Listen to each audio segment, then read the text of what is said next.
Kamusta naman kaya mga kabayan? Tunghayin itong ating bagong bidyong itang ipapakita ko sa inyo. Nakaw, ay pwede rin nyo rin gawin pang negosyo.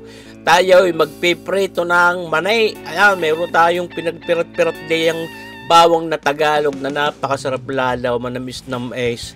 Tayo nagpainitan yung ating mantikang yan din sa ating talyase. 1 kilong kalahati, 1 kilong kalahating manay ang ating ipiprito diyan, yung may balat at saka yung hubad. Yan how ay una di siyempre tayo papalutong muna niyang ating bawang na yan. Dapat mahina ang apaw, hindi pwedeng masiklot agad yan, kaya hindi dapat sobrang init ng mantika natin. Yan how kaya na pag golden brown natin, pwede na nating hanguin yan.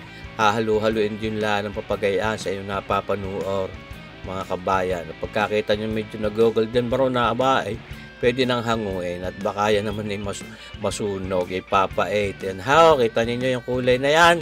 May carry over cooking pa yan kahit nahango nyo ng iyan. Ayan tuloy ang pagluto niyan. Yan how, kaya hindi natin para hanguin na yung kita nyo ma-brown niya at may mabulitan ninyo. Nako, maitim na. Ay mapait kaya hinahauna natin ngayon, patitigisin natin. Yung ating bawang na Tagalog, napakasarap. Dadagdagan ko pa rin mamaya. Ayan. Kaya ito yung ating mani. Ayan how. Tunay kayong talaga namang napakasarap. Ay, kita nyo ba ganyan? Sauce. Ayan naman may balat. Manamis na mais. Kung tutuusin. Mas gusto ko yung may balat na papagayaan kaysa dun sa hubad. Maraming may gusto dahil mas manamis daw yung may balat. Ay di pinagsama natin para na sa gayon sunod ang layaw ng mga may gusto. Ayan ha, may talaga nang gusto kong ipakita sa inyo at tayo may pagbibigyan din at patitimusin natin mga bagong kaibigan. Ayan ha, ating dadalhan niyang ating sinangag na manay. Misin kung tawagin din namin din sa Batangas adubong manay. Adobo, wala naman tuyo at suka. Ay basta yun kung nakasanayan tawag pero kung talagang gusto ninyong itawag di kahit sinangag naman at kita nyo namang ating isinasangag na papagayaan na piniprito. Basta kung ano man kung gusto nyong itawag di pwede naman. Kasi yun ating mahinaho ang apoy niyan at talaga hindi dapat hindi hahaluin. Dapat yung talagang hinahalo natin ang dire-diretso. Pero naman magpahipahinga ng karikit pero huwag nyong patatagalin. At yan, pinapark natin ang ating mga panghalong iyaw. Babalikin din agad dahil hindi ho magiging magandang pagkaluto. Utay-utay na hong na luluto yung ating maning iyan. Mas maganda diya, may kasama mga hubad. Kung anong pagkaluto ng hubad, halos yun na rin how yung luto ng may balat na yun. Then, hindi lang natin kita agad sa loob at meron ngang skin. Ayan, mga kabayan. Yan medyo hindi naman itong napakatagal din lutuin.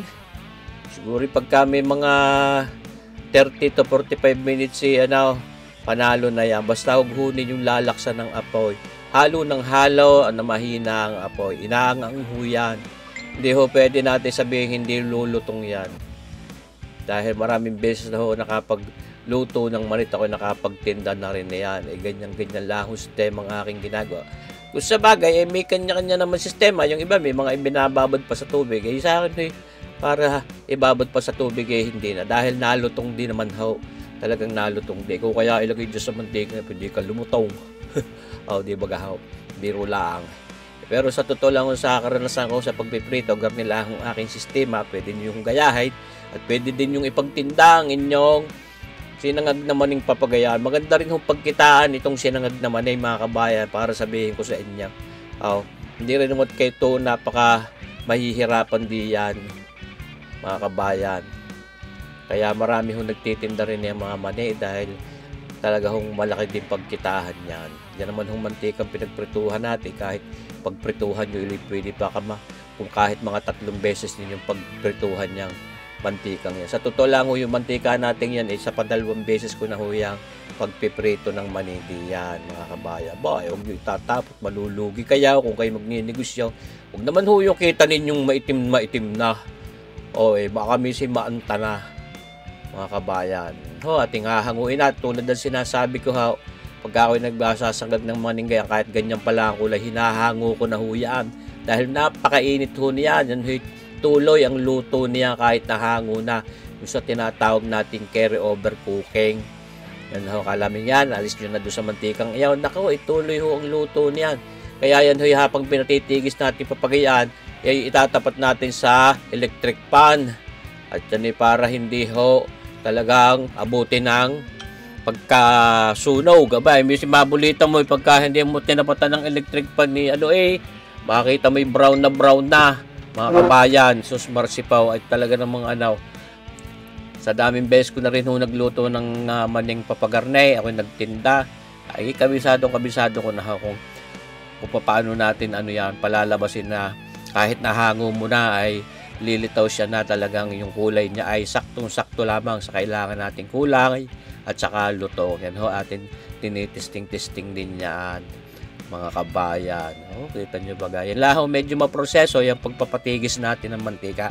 Dahil ayaw ko tinda ng mani na mamantika. Naku, hindi ho mabibili. Pagkakita ng bibili talaga nang lilimahid na sa mantika ang ating mani. Kaya yung ating pinatitigis ng ayos at tinutuyo natin ng tuga yung ating mantikang iyak. Kita yung mga pinagsapi ng iyaw. Para nang sa gayo hindi maging messy yung ating paglalagyan sa ating pinaka bilaong iyaw na yari sa plastic. Pero healthy din naman yun, safe din naman yun, malinis naman sa kakarikit na oras din laan naman mapapalagay daw. Yan ho, kita nyo yung kulay na yan, hindi pa rin ho yan, akala nyo ayos na yan, yan ho'y babrown pa din. Segundon sa gusto natin kung gaano siya ka-brown at kung gaano siya kalutong talaga. Ayaw ko din ho nung maputlang papaga dahil minsan parang lasang hilaw pa. At yan, kita nyo bagahaw, matapos natin patigisin, ilalagay pa natin diyan sa damit na yan na cotton.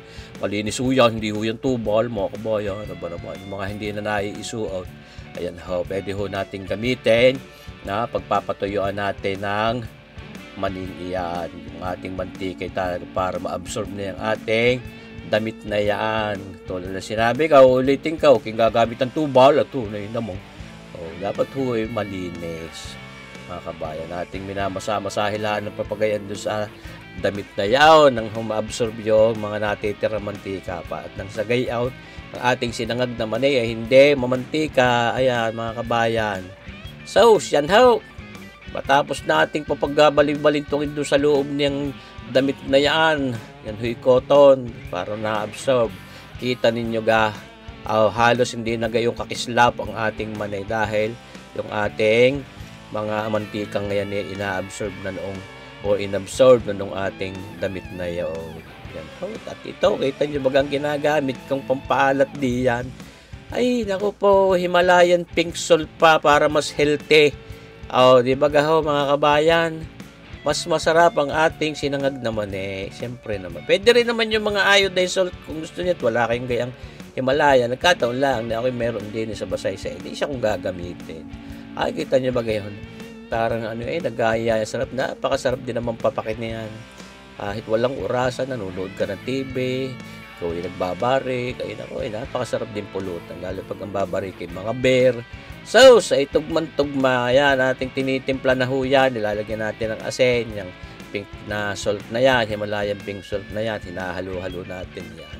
Pwede ho kayo maglagay ng bitsin diyan kung gusto niyo pang palinamnam ng karikit. At ito yung aking pinarito pang bawang na Tagalog ng una.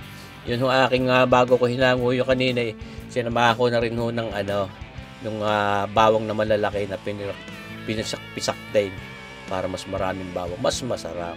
Kita nyo ba mga kabayan niya, pang negosyo na, tatakali na natin yan. At ipaglalagay natin doon sa mga sisidlang pambenta. Pwede nyo ibenta ng 15 pesos hanggang 20 pesos. Yung ating sinangag naman yan. Tunay naman. Kita nyo ba ang itsura mga kabayan? Napakadali, kaya nyo din. Ay kayo magnegosyo na ho at reason din nyo lang yung pakakapagluto nating pinakita sa inyo. Huwag niyong lalaksan ng apoy. Titsigain nyo talagang mahinang apoy at halo-kihalo yung ating sinangag naman yan. At saka yun ating bawang. Napakasarap. Kita nyo yan. Ipaglalagay na natin sa mga plastic bag na yan. Pwede nang ibenta yan. Salamat sa inyong panunood mga kabayan. Nabakan nyo pa rin ang ating susunod na videos. Mabuhay tayo. God bless!